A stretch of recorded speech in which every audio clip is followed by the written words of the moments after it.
Like not even fully extended and just that's the wave. I don't. Kind of like getting heat from a fire. You just like hold your hands. Yeah. Basking in the glow of the technology. To be fair, we are in the presence of someone who glows like a fire, so I completely understand the urge to just put your hands out and receive some of the warmth. This is also very true. This is also. Thank you. If I didn't make you blush in the first 10 seconds, Claire, I wouldn't be doing my job. Okay, so to anyone out there listening, thank you so much for joining us. My name is Claire Martin, and I'm the Assistant Artistic Director of Sweet Tea Shakespeare. And I'm thrilled and honored to be joined today by two of my dearest friends and colleagues. This is Ron Román-Meléndez and the marvelous Claire Wittman. Claire and Ron are both actors in as audio drama that we have just wrapped recording for and will be performing on Saturday, which is a rarely performed but quite luminous 18th century comedy of manners called The Belle's Stratagem, written by badass female playwright Hannah Cooley. And today we are going to be talking about The Belle's Stratagem and the characters they play in it, who are pretty remarkable. We're going to be reflecting on sort of the process of working on this show in particular, which is our first 18th century female playwright. We will be also sort of reflecting on the Stratagem project overall, because this is part 2 of an in-rep process we've been doing since the first week of January 2021, the 10-week Stratagem project. So we'll look backwards at George Farquhar's The Beaux Stratagem and put it in conversation with this one. And really we'll just give these two awesome humans a chance to sort of talk about what we've been doing and share why we're excited to sort of bring Cooley's The Belle's Stratagem to audiences in our live Zoom performance on Saturday. So Claire and Ron, thank you so much for being here. I hope you're doing both. I hope you're both doing well. And I think we should start with just sort of broad strokes. What is the Belle's Stratagem? So between the three of us, let's see if we can do a brief plot summary. Ron, because you are the first character we see and hear in the play, why don't you go first? What's this play about? The play kicks off with a character named Saville, who I play, arriving in London, looking to connect with his best friend in the whole wide world, who he hasn't seen in quite a long time, who has just returned to the continent from travels abroad, and they've come to catch up because it's a time for him to marry this woman that he's been betrothed to since childhood. And here's where I'll pass the baton. All right, Claire Wittman, you're next. Meanwhile, elsewhere in London is Lady.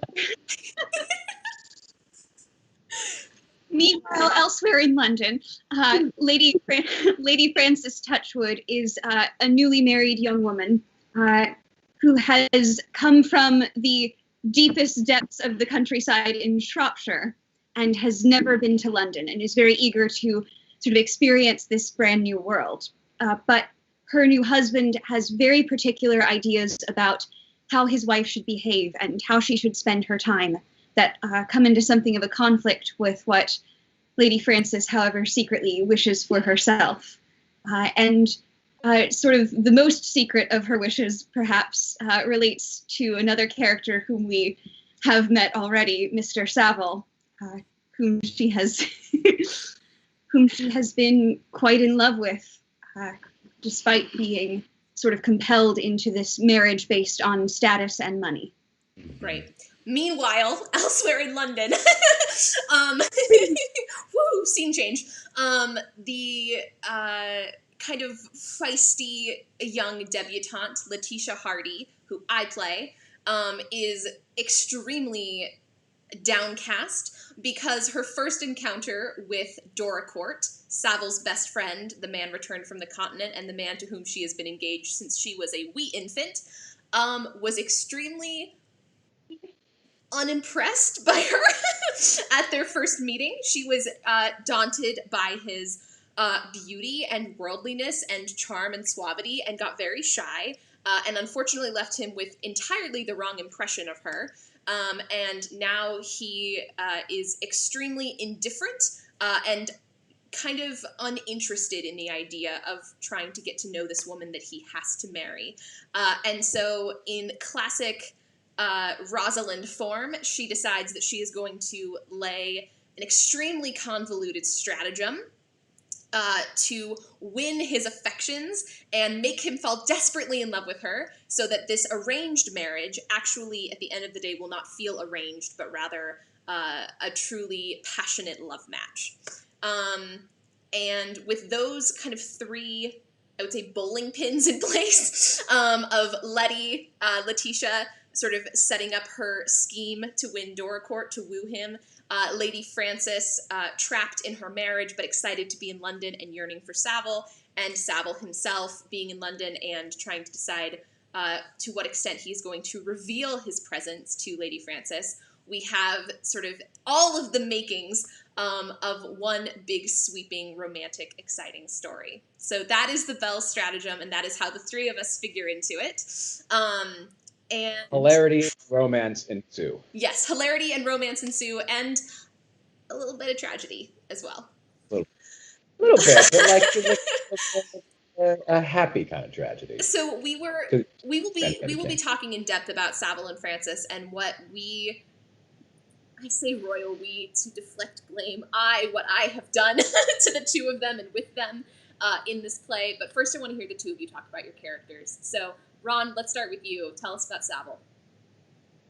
Sure. So Savile, he was a breath of fresh air to come to after I've been a part of a couple of the DRS series reads, and Savile at his core is just a good man.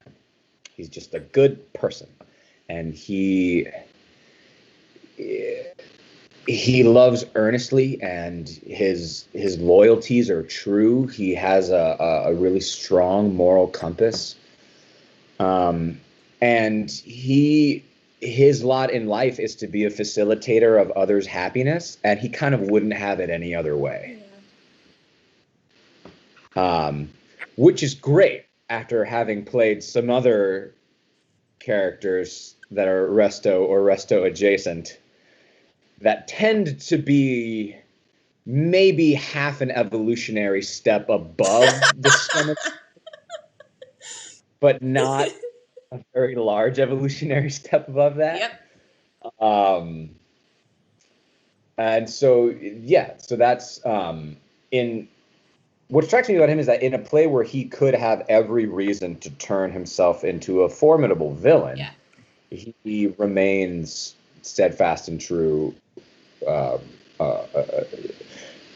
in a way that, like, that archetypes, right? That when we think back to the classic archetypes of the good man, and he's his best friend's brother, like, and he just truly is that. There's no artifice about him. Yeah. And some of the characters you're alluding to, having played before, are quite famous. You're being very demure, which I guess I should have expected, but Ron has done more than a couple of readings with us. He has essentially been starring in all of the audio dramas we've done, starting with Aphra-Behns the Rover back in the fall. He played Wilmore, the titular rover, and then he played the Man of Mode himself, Dorimant, in Etheridge's The Man of Mode. That face. That was a good work he did. I don't think he really wanted to play Dorimant, but I needed a Dorimant, so he did it. And then Archer, an extremely rascally, wily rake in Farquhar's The Beau Stratagem. So this really is the first time you've gotten to do a full process of a good human for one of the plays in the DRS. Even in the table reads, I mean, you played Pinchwife in The Country Wife, who's horrible. You played Sir John Overhead in The Beau Defeated, who's arguably more horrible. And that's really hard, because I mean, and the thing that I'll say about Savile that which was this is lovely, is that characters like Wilmore and Archer Not Dormant. Dormant, that's a lost cause. But a lot of them, at some point in the play, fall victim to the archetypes and realities of the era in which they were written. Yeah. Like, they're all good as long as you're willing to kind of overlook some things, or as long as you're willing to be like, well, yeah, he is there. There is a streak of misogyny and there is a streak of sexism, but yeah, that's just how he is. But he's charming, so it's okay, and he's a good person. With Savile, I found it refreshing to not have to justify any heinous actions. I'm like, he doesn't try to force anybody to do anything they don't want to do. He doesn't try to, force himself upon somebody. He's just a good guy, and thank Jeebus that he is. Awesome. So let's turn from Savile to the woman that he desperately loves, Lady Frances Touchwood. So I think something that these two characters have very much in common, though it manifests in different ways, is that I think Lady Frances is also someone who lives in the service of other people's happiness, but perhaps rather typically of her era, that is sort of something she's compelled to do. And even though she approaches it sincerely, I think we've talked a great deal about how she thinks about love as a verb as much as a feeling, particularly within her marriage, and is greatly devoted to trying to make this work and to play this part that she has been ascribed to, because she has a tremendous sense of duty and responsibility. But what I think is so delightful, and in particular about our version of this story, is that there is more to her than someone who happily takes these responsibilities upon herself and accepts them and wishes for naught else but to be so very good. And that she has a much sort of deeper reserve of emotion and even a sort of playfulness within her that perhaps she feels that she has to hide in her day-to-day life. And she is deeply passionate about the things that she cares about and longs to share them with others. I think you've talked a lot, Claire, about sort of the mask, the face, and the soul. Yes. And how much is each character revealing at any given time to others. And one of the first notes that I wrote down about Lady Frances after you said that was, well, you don't need a soul you don't need a mask when you're locked in your room. And she is almost all soul all the time, and desperate to see that in other people. And it is the thing that sort of stifles her as she's trying to make this marriage that is not perhaps arranged so long as Letitia and Doracourt's, but certainly was arranged for her. Yeah. She's very desperate to show her soul and see that of Sir George Touchwood. But there is a great reluctance on both sides to share that, ultimately. But it is something I think she feels she can share with Savile, who perhaps is rather desperate that she please put her soul away as quickly as possible. Lest we all fall to ruin. Yeah.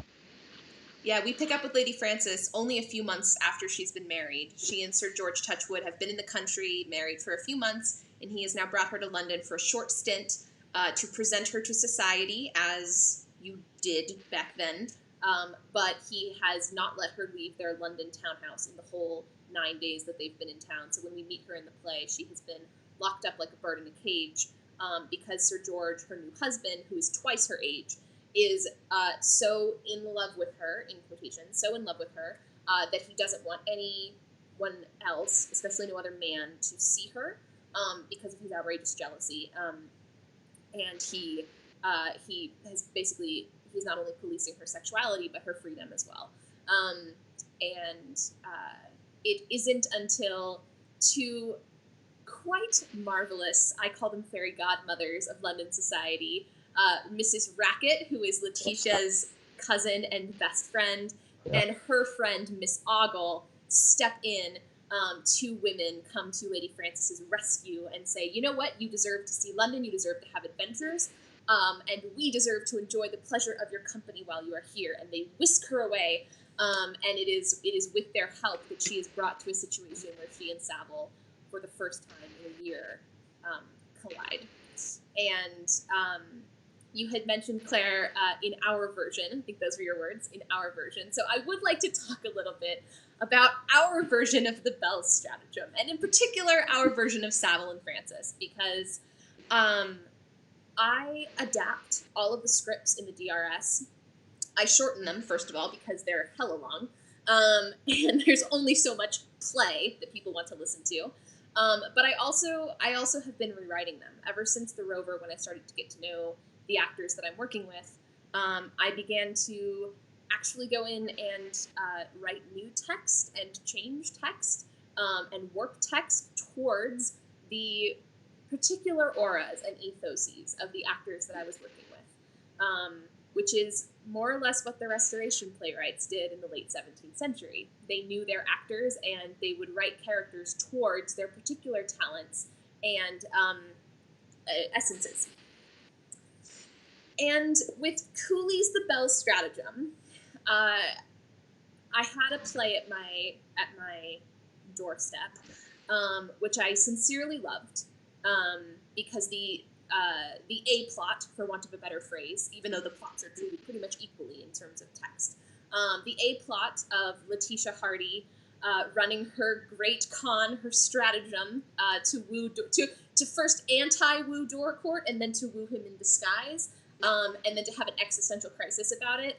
I loved that story so much, and from the very beginning, I knew that I would like to sort of hopefully plant seeds in such a way that I would actually be able to play her, and that was probably just a move of pure ego, but I can't help it. I just really love her, and so and I also wanted to do it with Ben, who had been my partner in crime for The Way of the World. We wanted to do it together, and so those pieces were sort of in place, and I knew that the play would sort of work for the two of us. Like that those scenes would just crackle, and the text would do what it needed to do. But Lady Frances and Savile were another story. I'm looking at this B plot that Cooley gives us of this kind of rocky marriage subplot, which was very common in 18th century theater, of a husband and a wife who, for some reason or other, cannot see eye to eye, which is Sir George and Lady Frances at the beginning of the play. She's 18, he's 36. She wants to see London, he wants to keep her locked up at home. She wants to meet people, he wants no one to meet her because he's afraid of her cheating on him. And they are just at an impasse, basically. And in typical sentimental comedy fashion, which was the theater that kind of dominated the 18th century, what should happen, and what does happen in Cooley's original play, is the two young people in the coupleship, in the marriage, should, across the course of the play, realize that they have both been mistaken, and they should come together, have a heart-to-heart, reconcile, and promise that they will do better in their marriage, and that moving forward they will be a unit. She will submit to him, and he will protect her in the typical heteronormative fashion, and that is the subplot. And I just hated it. What's interesting about that thought process even is just like they're going to be a unit in that she will do everything he tells her to do, and he has full control over her, her agency. Yeah. Anyway. And Cooley gave us this fascinatingly, not archetypal character of Savile, who is Doracourt's best friend. So the man that Letitia is in love with, it's his best friend. And clearly the better man of the two of them. Sorry, Ben, I'm just throwing your character under the bus. But Savile is the keeper of the morals. Savile is the keeper of the impulse control. Savile is the responsible one in their friendship. And Cooley gives us this character who, as Ron said, has every reason to become a villain, right? Maybe he tries to seduce Lady Frances away from her husband, or convince her to commit adultery, or tries to kidnap her, or any number of things could have turned him in, with one little push, he could have turned into a villain. And instead, Savile's role in Cooley's play is to literally save Lady Frances from a potential rapist. He saves her from an external villain. And then, at the end of the play, in Cooley's text, he gets engaged to Sir George Touchwood's sister, who we've never met and know nothing about.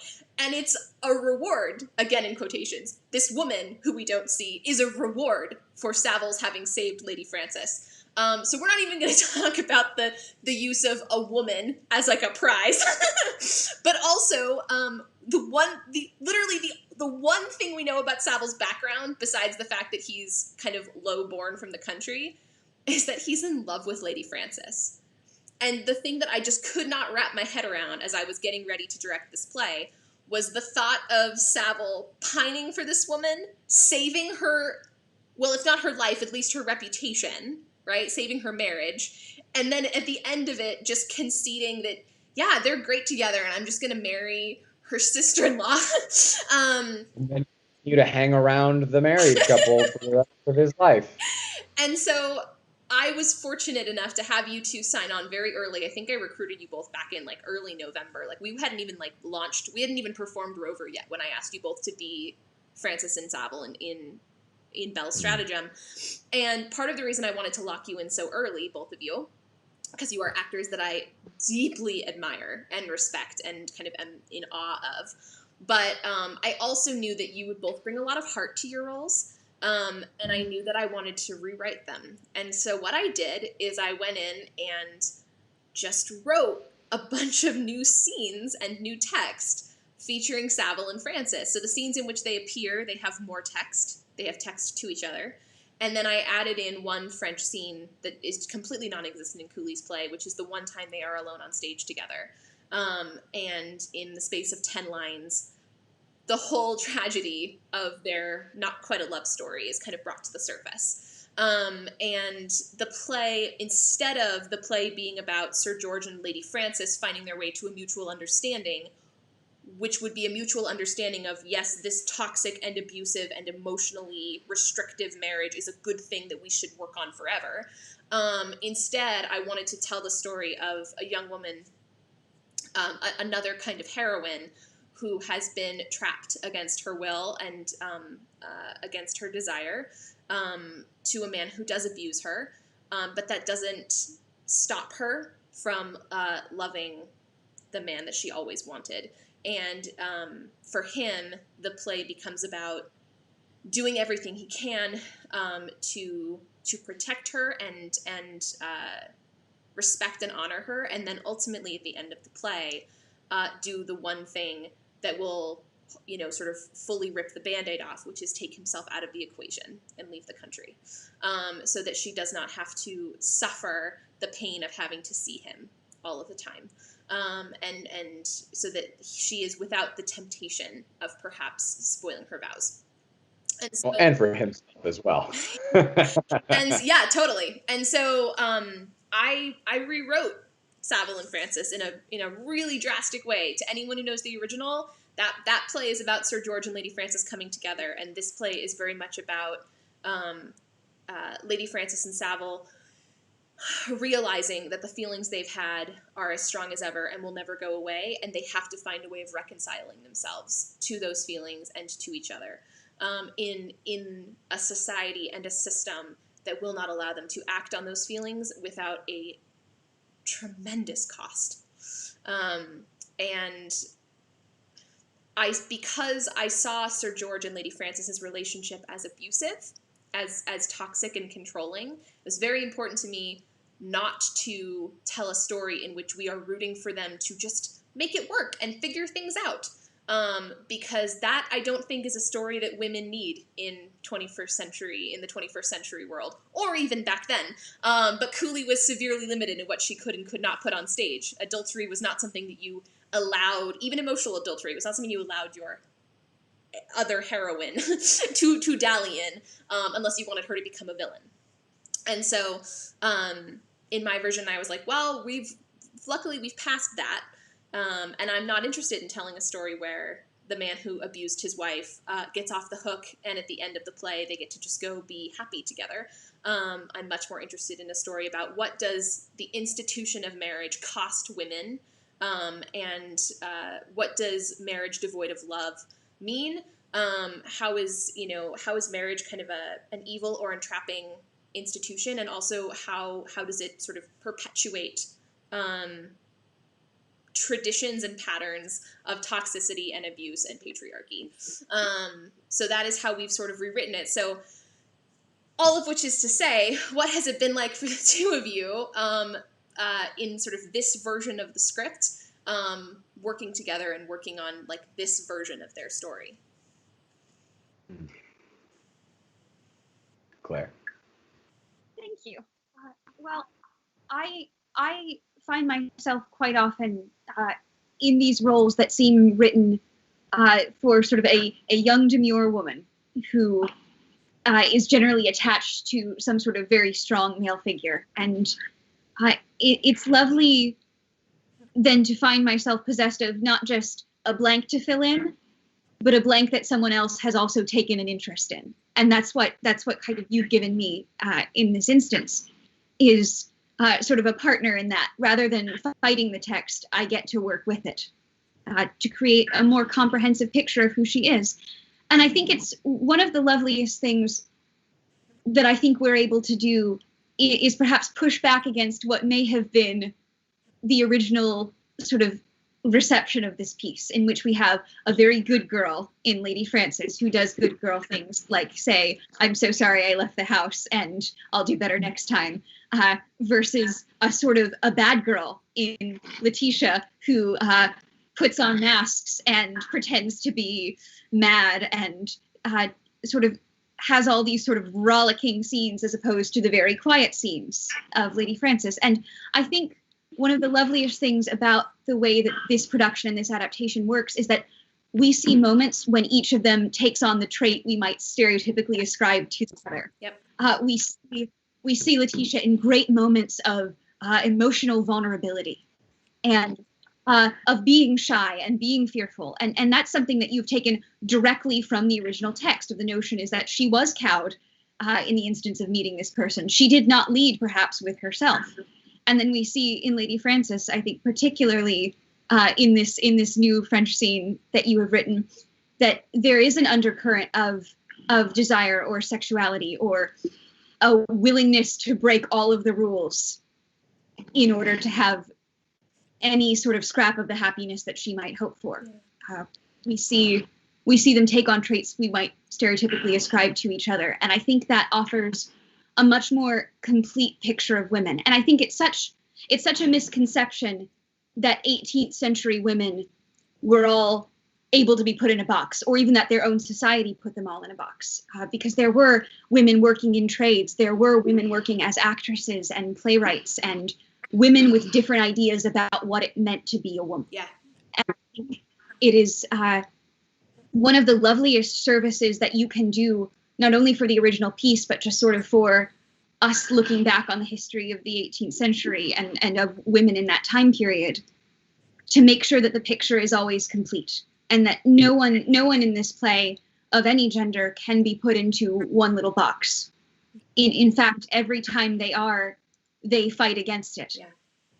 And I think that's especially lovely. And I think it is sort of the wonder of this relationship that we only get to see a fraction of, but that I think we've all kind of worked together to give a very strong picture of, perhaps what the past years may have looked like between them, what this was without duress.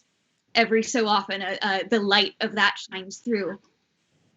But to see that, sort of to come back to what Rana said earlier, that Saville does not allow himself to be put in the box of an 18th century man as we perceive that to be. He does not let that dictate his treatment of her and treating her like a whole human being. Yeah. Something that I think is the thing she seeks the most, is to be recognized as a whole person. And I think you've done that as playwright and director, and we can do that as actors. And I think that's kind of the most realistic depiction we could offer, and the most historically accurate depiction we could offer is that these were whole human beings. Mm-hmm. And being able to shine a light on that, I think, is very important. And the dimensionality of these characters as people has been something we've all had our finger on since the beginning. We had a dramaturgical discussion the day after we read the Bell's Stratagem. So what was that, like January 5th, 2 months ago? And one of the first things that was said, actually, no, Ron, you and Ben and I were meeting in December. And you guys said it to me back then of like, wow, in Bell's Stratagem, they really feel like people. And Cooley was influenced by my favorite writer, Shakespeare, William Congreve, who was also, sort of extremely adept at sketching full humans into his plays, who a little too good at it. A little too, like, his characters almost cut too close to home because they are so realistic. They're so palpably human. And Cooley was clearly influenced by that, because her characters, they breathe and bleed and feel so identifiably. And as Claire said, like, it's incumbent upon us as 21st century theater makers, especially those of us who are interested in classical plays, not to treat these characters or texts as relics of the past, but rather to acknowledge their situation in history, but also infuse what we know about the universality of human nature and the whole beingness of womanhood into our approach. Right, and to treat them as humans, and to endow them with all of the humanity that we know we feel today, and which we sort of see in contemporary plays.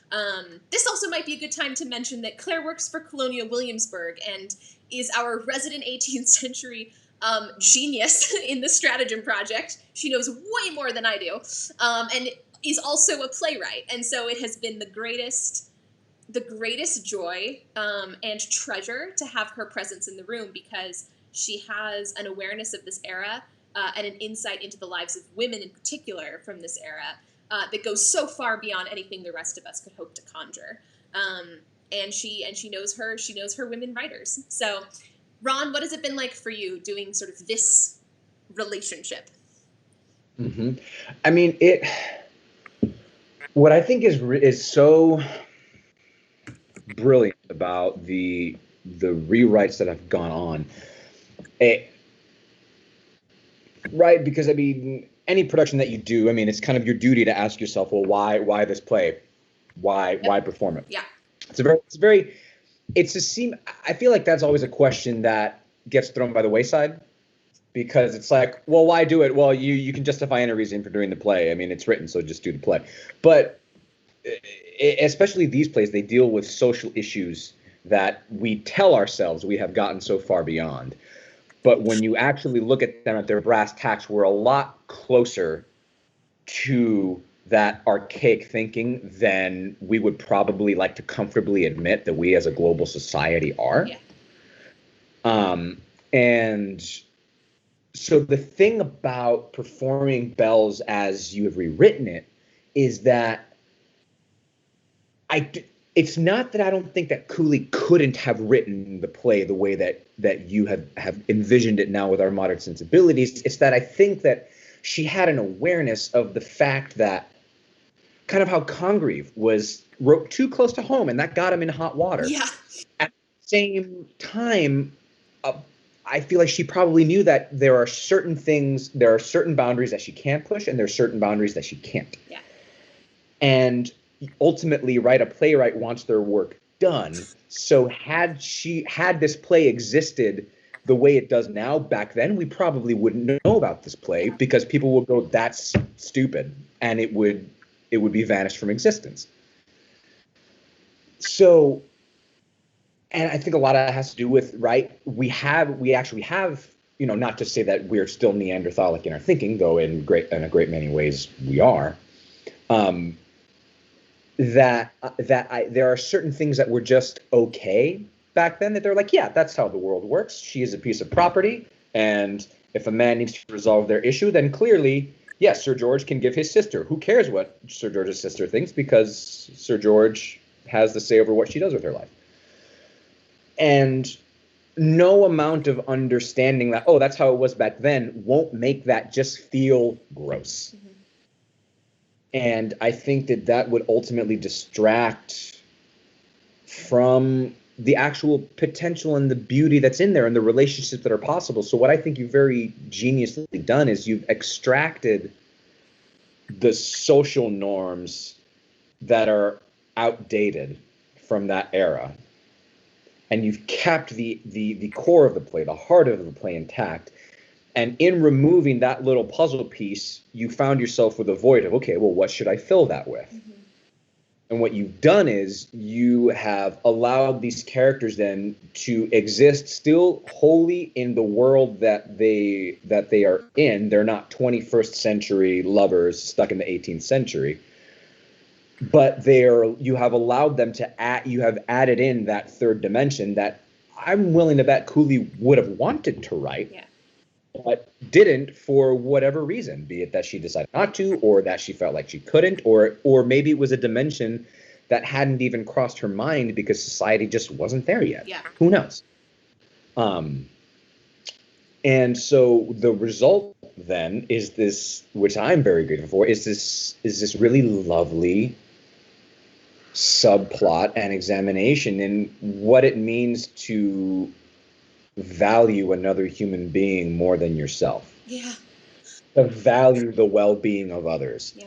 Because, and I think that is why this specific version of Bell's Stratagem, I think, is so unique and deserves to be seen and deserves to be spread, is because, one, especially given the circumstances of everything that has gone on in the last year, I don't know if you guys are aware of this, but there's some stuff been happening in the world.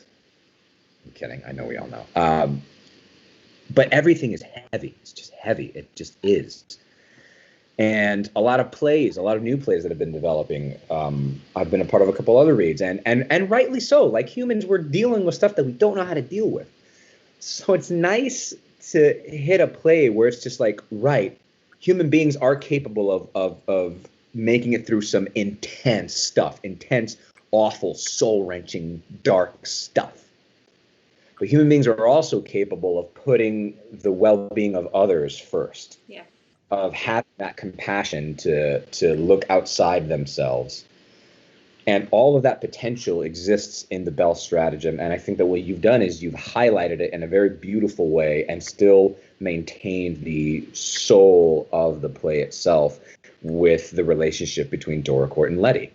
It's great because it allows everybody to be their individual selves, not in service of a social agenda that everybody's just like, well, these are the bases we have to run. Right. Yeah. Thank you. Yeah.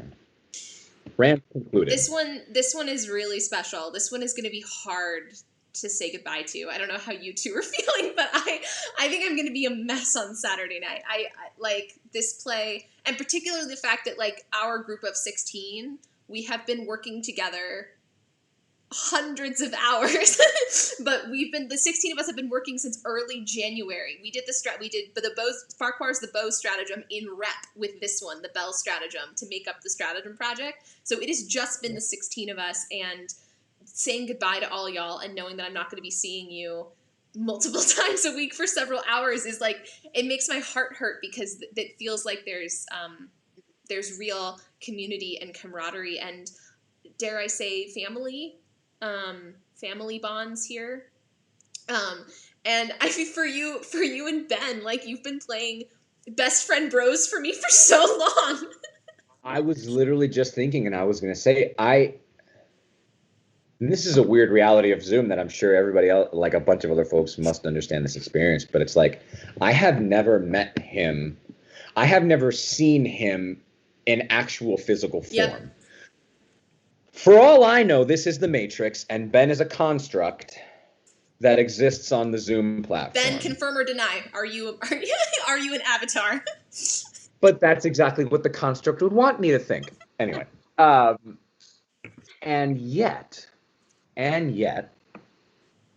feel like we've developed this rapport. Like I feel like I understand. Like I can adapt choices that I want to make already based off of how I feel he might take the scene and his character because of the relationship between these two.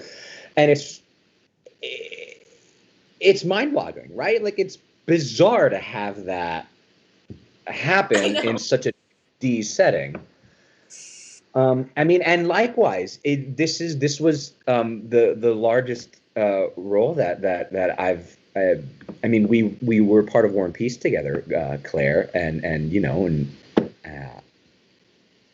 and we read together, and yet for like Savile and Francis, I was like, yeah, this is no problem, because I mean we've got, which I will say, Claire Martin, I think is a testament to your savvy of like being able to read people and knowing and like putting the right people in the room together. But we clicked. Yeah. We did. Like these are definitely folks I'm going to continue to stay in touch with. Yeah. Even when the room is done, and I think it shows in our read. I'm curious, Claire W. Like that's I'm gonna have to remind myself to clarify which Claire. Yeah, you do need to clarify.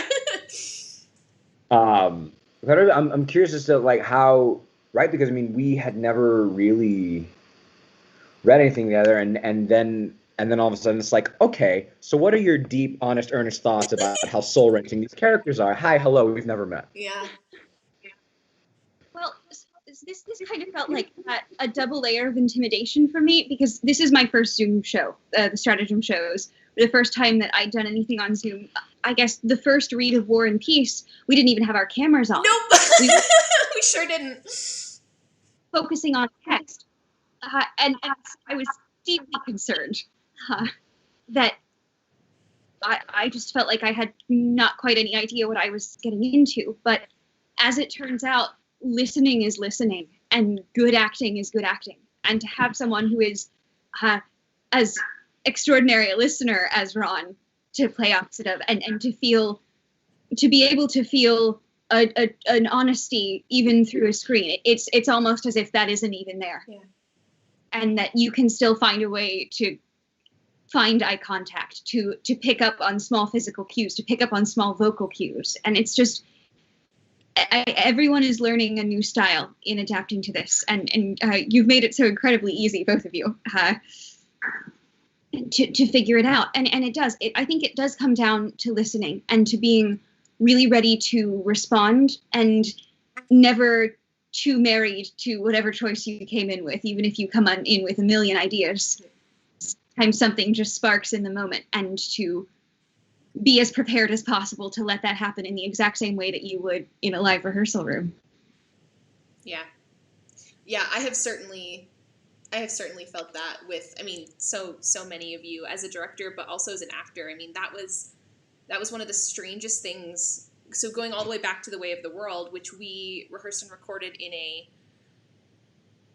9-day, 18-hour blitz, that was insane. I look back on that, I'm like, I just feel so bad for those actors. I had no idea what I was doing, and we had no time, and I didn't even know how Audacity worked. And I was like, let's do a show. Let's do a famously complicated restoration play. And also the actor who was supposed to play Millimant dropped out 2 days before we were supposed to start rehearsing. And so everything just felt so chaotic and wrong. And I was like, I don't know what I'm doing. I'm going to do so badly. And reading for Millimant ended up just being a act of necessity. And then we came out of it, and I realized, as you said, Claire, listening is listening, good acting is good acting, and damn, chemistry is chemistry. And you even on a Zoom screen, or through a Zoom screen, through a screen, you can feel it when it's right. If you fully commit, if you invest, if you are there for your scene partner or scene partners, you'll find your way there. And yes, it does require a kind of adjustment of just acting itself, because you have limited architecture and limited body, and yet the connections are true if you invest in the truthfulness, right? If you're willing to just commit, you will sort of find your way to that mutuality.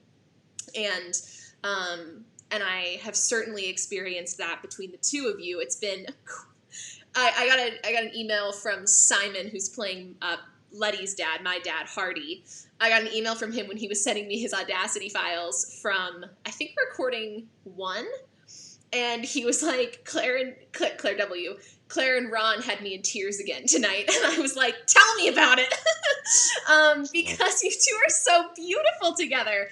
And it's tantalizing, and it's awful, and it's beautiful, and it's poignant, and it's so fleeting. Like, it's so brief.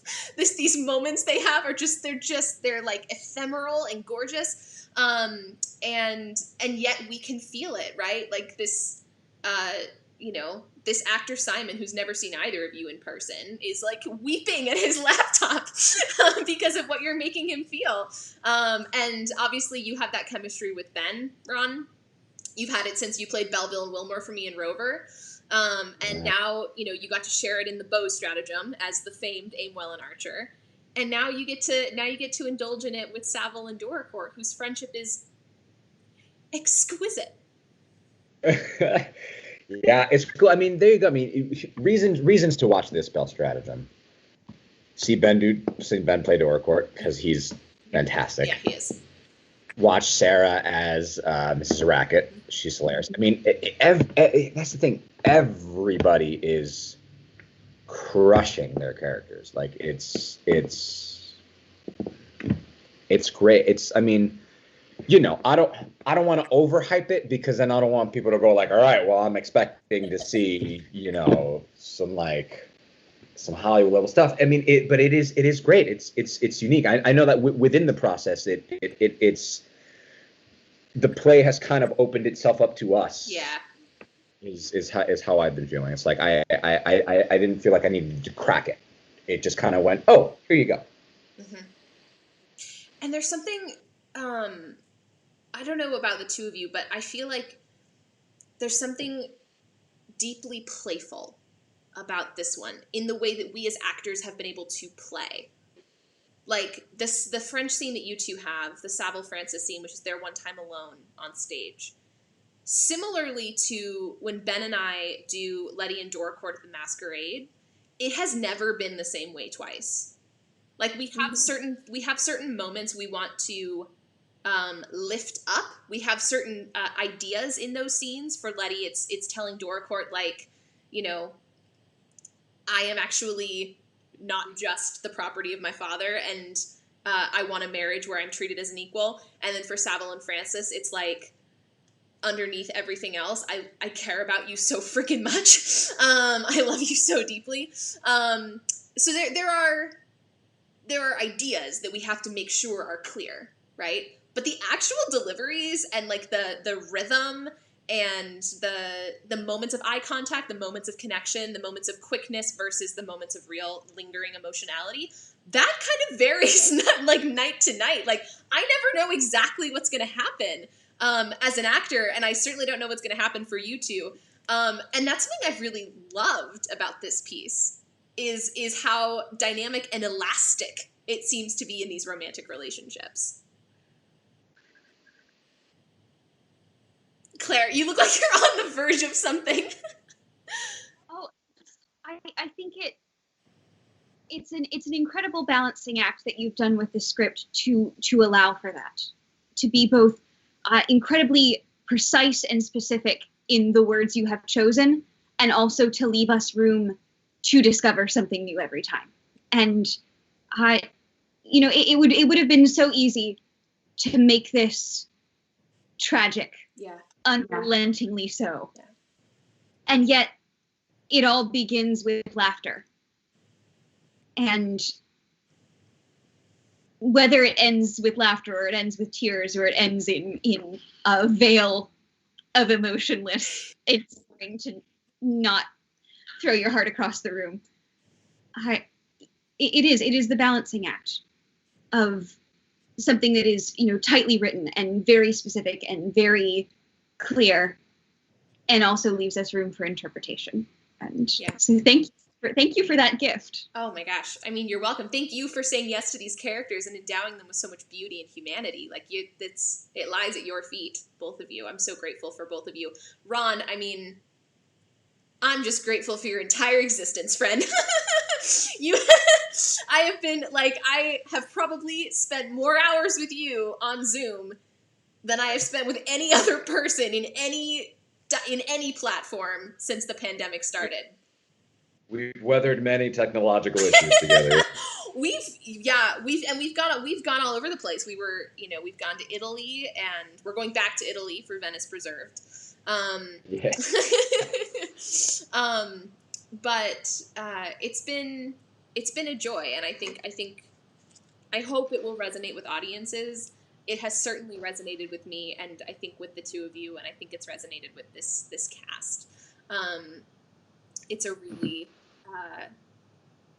it's a really special story. And we are recording this on International Women's Day. It is March 8th, 2021.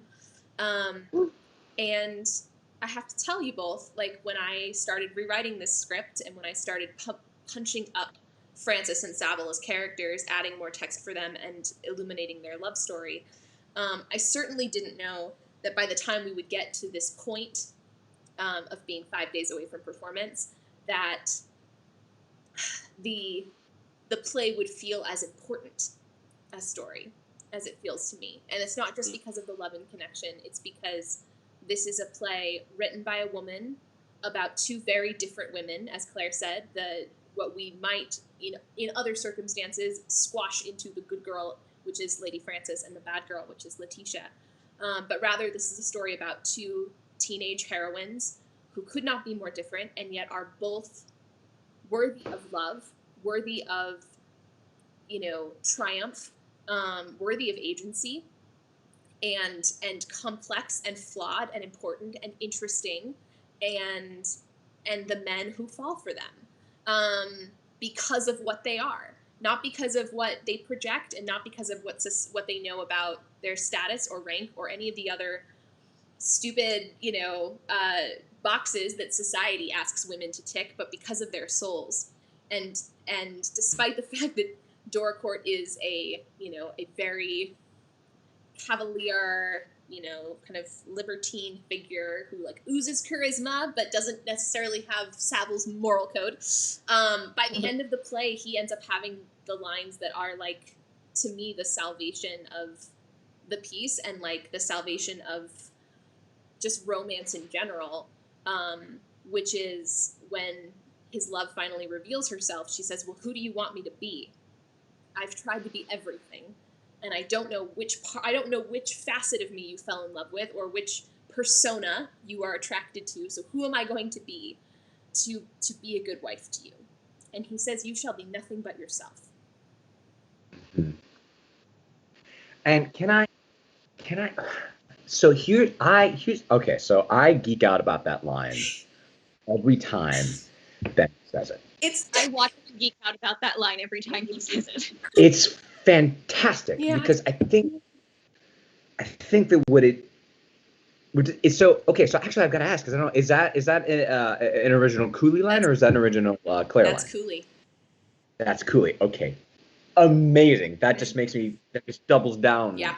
What I say then, because.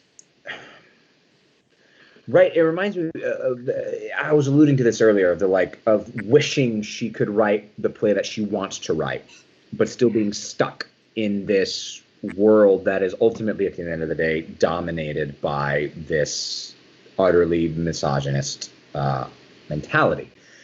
And it hasn't been lost on me that throughout all of these the entire Restoration series, authors seem to go out of their way, playwrights seem to go out of their way to remove the agency from powerful women. There's always a moment in any one of the plays where if a woman has power and it's known and it's asserted and she's using it, great, she's powerful, until at some point in the play somebody will do something to remove that power. I think that was, just a giant flaw of the time, but also that male fragility of needing to reassert don't worry, fellas.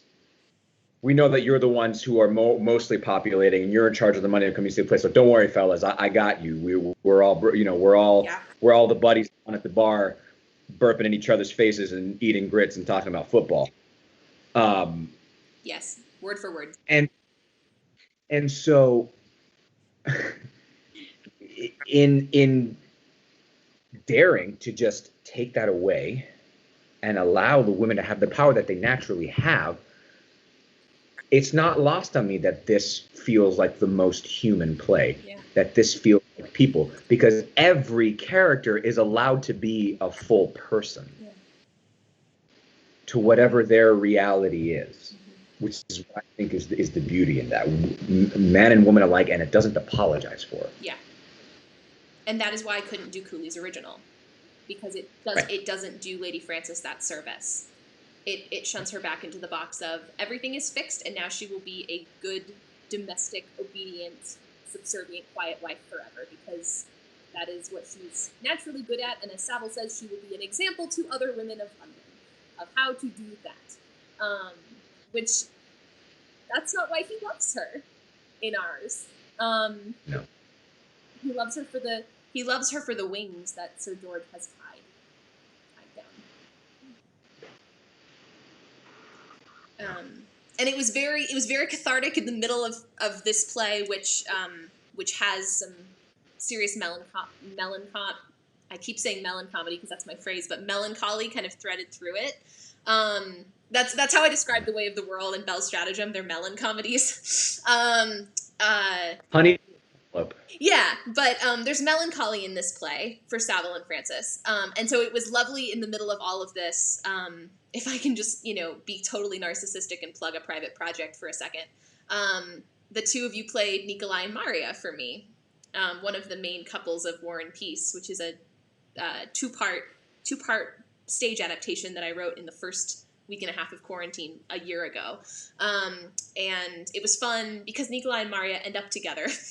It was fun to read those plays, parts 1 and 2, in the middle of rehearsing the Bell's Stratagem. There was something kind of cathartic about it, to watch the two of you just get to be happy together and end up together.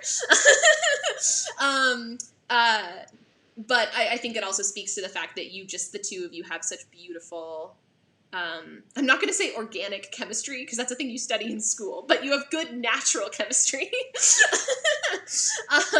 And it feels, the love feels organic, which is a testament to both of you as listeners and as actors. And also I think just to the exquisite beauty of this love story that happens in the margins and happens sotto voce, and yet is no less real than the dazzling, whirligig, weird, wild love story that Letty and Dorcourt are having at the same time. So before we wrap up for the day, I would just love to ask you both what has been the greatest challenge about either playing your character or about working on Belle's in general, and then what has been the greatest joy?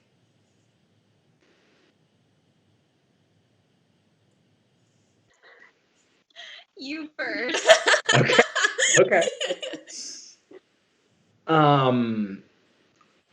The greatest challenge for me has been has been to remember that as good as good and earnest of a man as Savile is, he is still human and he has flaws. He has things that aren't great. He has, because after reading some of the other characters that I've read, the temptation was there to be like, he's a bastion of human kindness, and he does everything with a good heart, and that's all I need to know. Yeah. And so the challenging thing has been really doing the legwork that we all should do, and fully fleshing out our characters, of being like, okay, well, in what ways is this guy deficient? In what ways does he fail hard? Just right. And because then when a character is naturally that good and you want to root for them, oftentimes, right, that hits your own humanity, because it forces you to then look inward at yourself. It's like, okay, well, the things that we do when we want to do the right thing versus what we actually want, how do you balance that? Yeah. If you're even lucky enough to have the wherewithal to know that that's the line that you're writing, right? I mean, I actually, Claire W., this is a question that I have for you, and then I can get to the easy part of playing Savile. But it seems to me that the beauty and tragedy of Savile and Lady Frances is like we said, they both at their core genuinely care more about others' happiness than their own. Yeah. to a fault, to the degree that they care so much about each other's happiness that they don't allow each other the thing that would actually fully make them happy, which is to be together. Yep. Spoilers. They are too. I told this to Claire eons ago. They're too honorable for their own good. Yeah. Yeah. Yeah. Yeah. And so yeah. Sorry, I interrupted you. Did you have a question for Claire? Well, that was gonna be my question for Claire. Is like, what your thoughts are on just that dynamic of like two characters that like want each other to be happy, but the very thing that would make them happy is what will make them unhappy because they'll feel way too guilty about the fact that they let themselves be happy. Right. And to balance, one of the things that they love so much about each other is this sense of responsibility and responsibility to others. And the possibility of happiness seems almost farther away than the unhappiness, you know. And neither is willing to sacrifice a half happiness in the long term for one brief moment of perfect happiness. And whether that's right or wrong is what we leave those watching or listening to decide. Yeah. That we can't judge the what if. We can only welcome the choices that the play gives us and try to be as earnest as we can in presenting their reasons and presenting their reasons not to. Because I think we get a whole debate in a matter of about 10 seconds. And also a choice every other second. It is. I feel like I watch you make the choice to not say something every 50 times. Yeah. And then to respond to that with the same, well, if he can't, then I can't. And around and around we dance and never speak the words. Yeah. And I think that actually kind of leads me into my greatest challenge, and then maybe we can go back to you for joy and then back to me. I think my greatest challenge has been never to play the end, and never to play even the end of the line, the end of the scene, because I don't know that I will ever see you again for the first half of this play. Mm-hmm. So I can never act in anticipation of what if he comes back. That must be gone from my mind. And then to the bitter end, she must believe there is some hope. There is some wild streak within her that says maybe this time something will happen for me that could ruin everything, but at least it's different. At least it's not this. And then just to preserve at every moment that hope. If in the first half, the hope that maybe he'll be nice to me today. Maybe today is the day he sees me for real. And then in the second half, maybe today is the day we make a different choice. And I think that's maybe what makes this so enlivened is making sure that we're always ready to surprise each other. And maybe tonight's the night they really do it. And if we hold on to that, then who knows what could happen. All right, your greatest joy. Forgive me. No, absolutely. I mean, and the greatest joy. I mean, it's as it has been evident from the whole live stream from the beginning, is the fact that I get to play opposite people like Claire W. and you know, and Ben. Like my most major interactions happen with Ben and Claire. And what's cool about the way that Saville functions, like where his slot is in just the mechanics of the play, is that he floats between those that he loves, just kind of being like, what do you need? What can I do? And it's so easy for me, Ron, to do that when I'm saying that to Ben or saying it to Claire, because it's like, how do you interact with these two human beings with the just beams of white light that they are? I know. And I just naturally want to be like, I will do Anything. Tell me how I can help you be happy, and I'm there. The fact that that's what Savile has, like, that's like, at least the way I've been playing, like, that's what Savile does, and I just get to do that. Like, easy job for me in this play. Yeah. I just gotta be present with you two, and it's great. It's great. I love it. I love it. I echo and affirm all of it. Yeah. And much in the same vein, I think, in that sort of strange way that it seems to apply both to the reality and to the character, my greatest joy in this has been the community of friends I have found.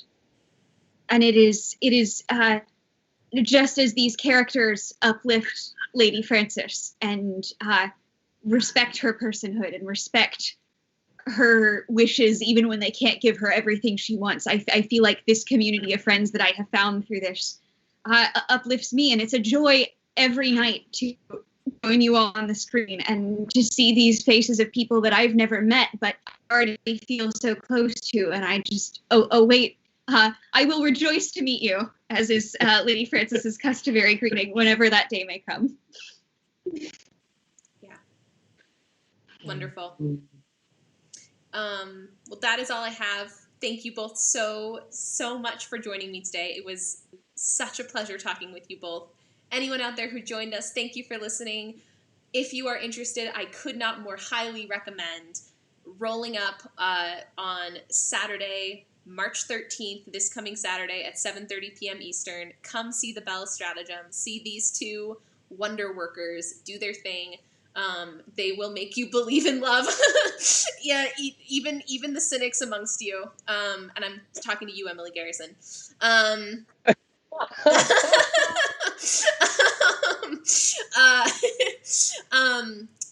Please, sweetteashakespeare.com/tickets. Please go and buy a ticket to the Bell Stratagem this weekend. They're pay what you will, starting at $10, and we would love to see you there.